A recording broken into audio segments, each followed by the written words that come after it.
Hey folks, this is Riker with a review of the latest Dungeons & Dragons supplement, Mordenkainen's Tome of Foes. Those of you who have followed my channel long enough know that my YouTube channel started as a Dungeons & Dragons channel, and D&D to this day remains my favorite hobby over any other game. Wizards of the Coast was kind enough to send me a review copy of this latest D&D accessory, and I was more than happy to dig into it and give my thoughts. Now, Mordenkainen's Tome of Foes... Mordenkainen?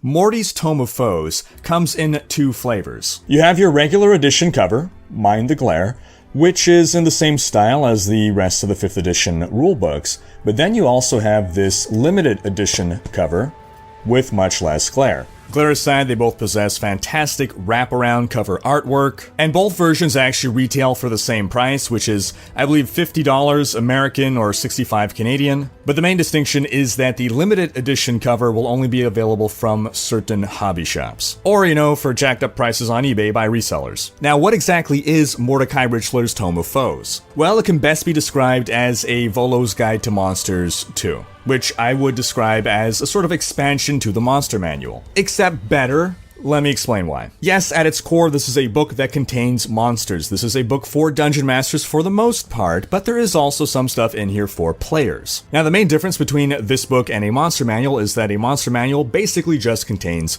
monsters. However, this book, as well as Volo's, also contains some introductory chapters with lore. And this is very well in line with 5th edition's philosophy of bringing back that lore, and they've been doing a fantastic job of delivering on that. So Morticia Adams' Tome of Foes is broken down into 6 chapters, the first being on the Blood War, that eternal feud between devils and demons, which is kind of similar to the eternal conflict between angels and demons in Diablo 3. Chapter 2 is all about elves. Chapter 3 is about dwarves and Dwergar. Chapter 4 is about Gith and their endless war. Everyone's got endless wars in all the game lores. Can't any wars just come to an end? Chapter 5 is on Halflings and Gnomes, and Chapter 6 is the Bestiary, i.e. the monster manual part of the book. Now, one thing that's really cool about this book is the way it's written. This isn't the Monster Manual 3. This is Mordenkainen's Tome of Foes. And the impression that the book is meant to give you is that it was penned by the great wizard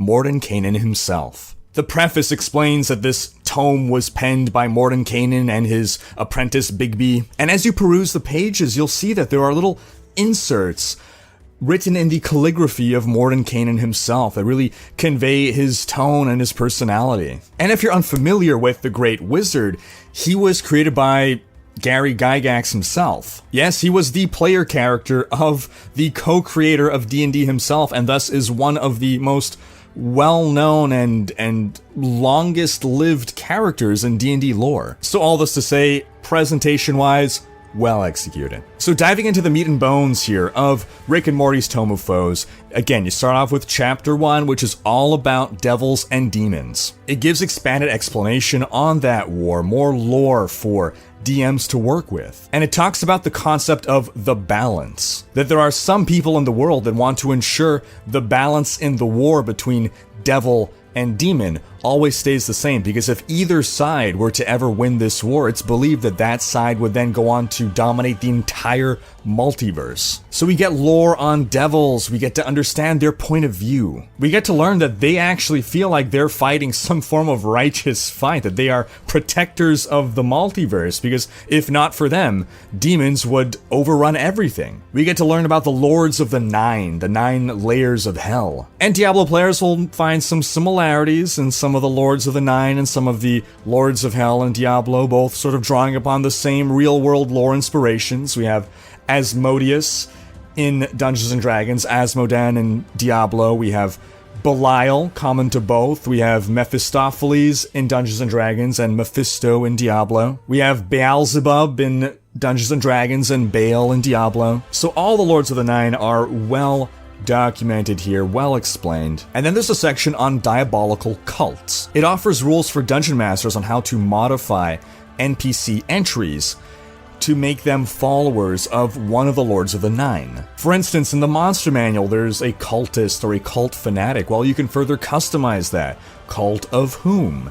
And you have the powers that you'll gain for being part of the cult of Glacia, Mammon, Mephistopheles, Zariel. Then for players, there are actually options for tiefling subraces. Tied to these same sort of mechanics, you can make a tiefling whose bloodline descends from Mephistopheles. So that might give you different ability score modifiers and other powers. So you have actually 9 different subraces of tiefling that you can select from, with the default tiefling being the main lord of the 9, i.e. Asmodeus. And then you have plenty of customization tables for creating either NPCs or PCs, tables on which you can roll for random devil honorifics, or devil personality traits, or devil ideals, which again, you can use these literally randomly, or just use them for inspiration. I think the D&D devs for 5th edition really dialed into the fact that we love tables. These tables are wonderful, very well appreciated. And then of course we have a similar treatment for demons. We get to find their lore, and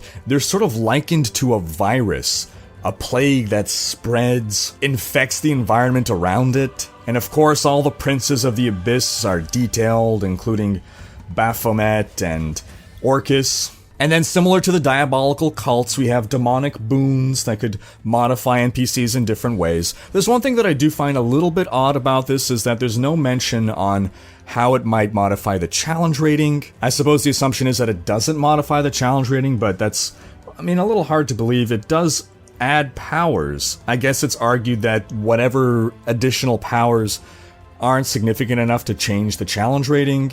I don't know that I necessarily like that system, because clearly there should be a distinction in challenge between something that has the ability to grant itself 5 temporary hit points every round. Ultimately, I think I just would have liked to have seen some section here address that, at least to explain to us why it doesn't matter, or if I'm missing something, how it does modify the challenge rating. There also includes options on how to make demonic cambions typically being of diabolical descent. And then of course those wonderful, lovely customization tables, along with tables on how to creating fiendish cults. Which then takes us to Chapter 2, Elves. We get the backstory on the rivalry between Corlon and Groomsh, the main elven and main orc god, respectively. We learn about the rise of Lolth, how the two, Corlon and Lolth, had something of a lover's spat. And that's basically how the drow originated. Drow. We get to learn about the elven perspective on life, from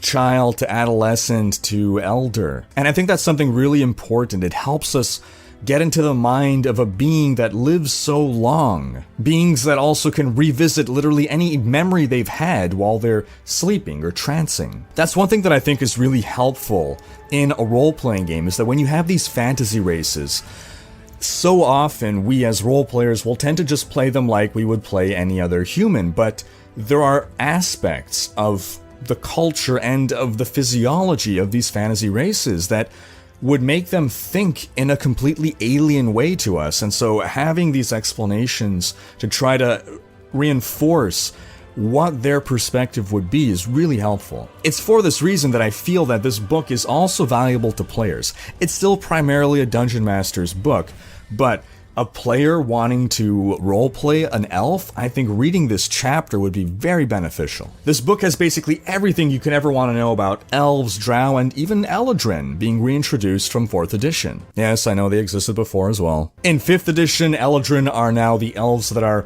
closest to the first generation of elves. And they're not the only thing from a previous edition to return. The Raven Queen, whom we thought was left behind in 4th edition, is now reintroduced. In 4th edition, the Raven Queen was a goddess, but in 5th edition, she is instead not a god, but a godlike power. Now, her 4th edition lore was pretty bare bones, and while this lore does keep with the thematics, this is definitely a different Raven Queen than 4th edition. Some of the trappings are the same, there's that air of mystery, there's a lot of similarities, superficially at least, but there are a number of significant differences. I would almost call this an alternate reality Raven Queen, where she didn't become a goddess. But basically her lore now is that she used to be an elven queen, and I won't spoil the details, but basically her followers ended up becoming the Shatter Kai. That's another reintroduced race. So we get to learn all about the Shatterkai as well, and now, as options for players, we get rules on running an Eladrin, on running a Shatterkai, and on running a Sea Elf, kind of randomly out of nowhere for no real explained reason. Like, all the other sub-races get pages dedicated to them, and then you just have this random stat block for running a Sea Elf that is just Aquaman elf. Then of course you have the random tables, awesome. And that takes us to chapter 3, the Dwarves and the Duergar. We learn the tragic backstory of the Duergar. We get so much dwarven lore in this. And now this is something that you'll see happen throughout different sections of the book, but there are little insets that will explain the difference between, in this case, dwarves, or any other race, between different campaign settings. You see, the tome is written as though we are not in any one setting, but we are looking at all the multiverses. Mordenkainen was a very powerful wizard. He can visit and see all the different multiverses, i.e. campaign settings, Dragonlance, Greyhawk, Forgotten Realms, and so it'll explain the differences between the dwarves from those 3 settings, for instance. So we're not in a position where we're retconning what dwarves were like in different settings. We're acknowledging that these all existed and still exist to this day, and you can still run campaigns in these different settings. We get treated to a table of about 20 dwarven deities, all fully statted out: alignment, province, suggested domains, common symbol. If you are running a cleric PC, this is just the tip of the iceberg. They're going to have gods for so many other races as well. As a cleric player, you have so many more options if you have access to this book. We learn about the relationship of dwarves with their enemies, such as dragons and giants and orcs and Duergar. We learn the lore about the Duergar. We learn the mechanics on making a Duergar PC. And of course, the customization tables. Then chapter 4 is all about the Gith. That's the Githyanki and the Githzerai. Now, I was never that interested in the Gith because I tend to stick to the more traditional fantasy races. I first learned about the Gith in 3rd edition. They struck me as cool, but they never really had a place or a strong place in any of my campaign settings. But that said, this book has got me excited about Gith lore. We get their backstory, we get full details on the city of Tunarath. That's some angry tuna. Very useful if you want to run an adventure or even a campaign setting inside the city. Now, it was as I was going through this section that I noticed that there are places in this book where the ink is slightly smudged, not to the point of illegibility, but it looks sort of like when you're writing with a pen and then you kind of put your finger on it and smudge it a bit. It has that look. It's not enough to be a real detriment, but I am making note of it. It's specifically on some bolded text is where it seems to happen. Then of course you get the player options on both variants of Gith,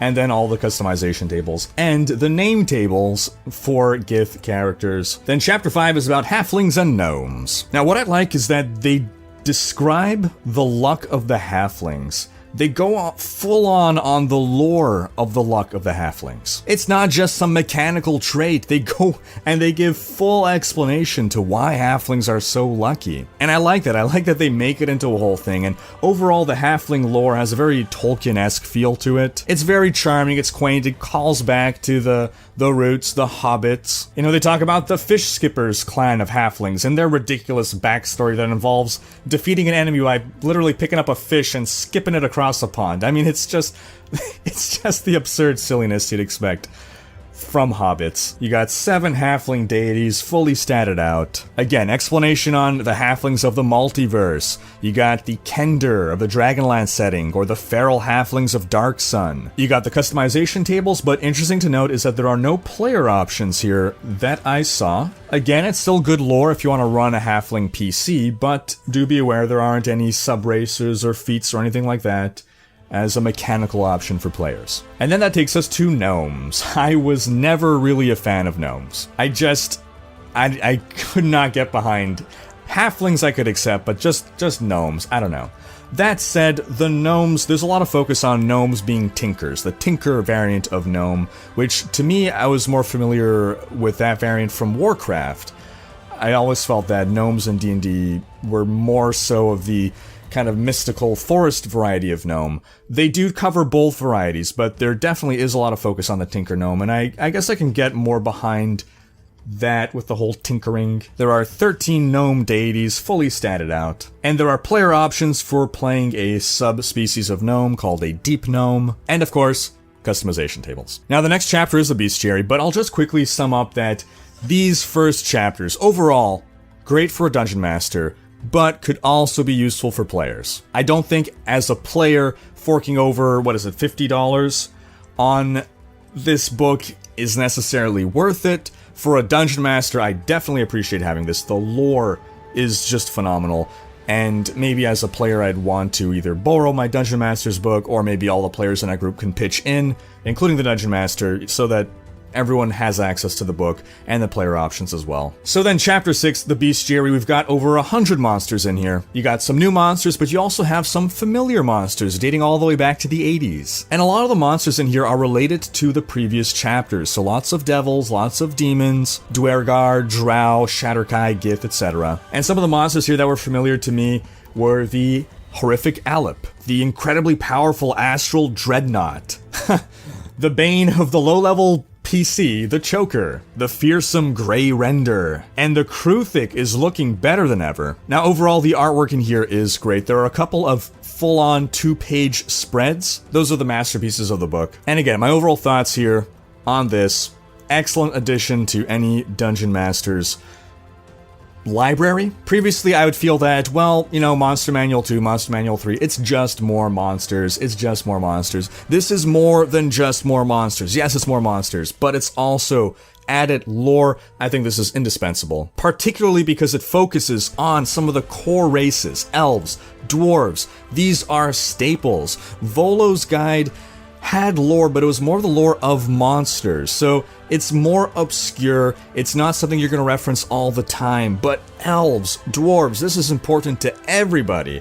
I would say this is even more important than Volo's. If you had to get one Dungeons & Dragons supplement beyond the 3 core rulebooks, I would say Mordenkainen's Tome of Foes is the one to get. Now, before I wrap up this video, I also want to point you folks to Fantasy Grounds. That is the application, the virtual tabletop that you've been seeing in the background. Mordenkainen's Tome of Foes, as well as all 5th edition supplements, and geez, a whole lot more. These are all available on Fantasy Grounds. So not only do you have every single one of these monsters fully statted, easy to just drag and drop into your encounter in Fantasy Grounds, but even all of these customization tables are in there as well. And Fantasy Grounds is my current tabletop of choice. I've been running with it for a couple of years now, ever since 5th edition in fact. I've been running Fantasy Grounds. This is what I use for my real life campaigns, it's what I use for my online adventures. I think it's a great product, and the Fantasy Ground devs were kind enough to give me a review copy of Mordenkainen's so that I can show off what you'd have access to in Fantasy Grounds. And that's going to wrap up this video. Thanks for watching. Special thanks to my Twitch and Patreon supporters for making these videos possible. If you like what you see on this channel and want to support the creation of more content, you can pledge on Patreon, where your support is immensely appreciated. If you enjoyed this video, please share it, check out these other videos, and subscribe to join Riker's Raiders for more gaming content.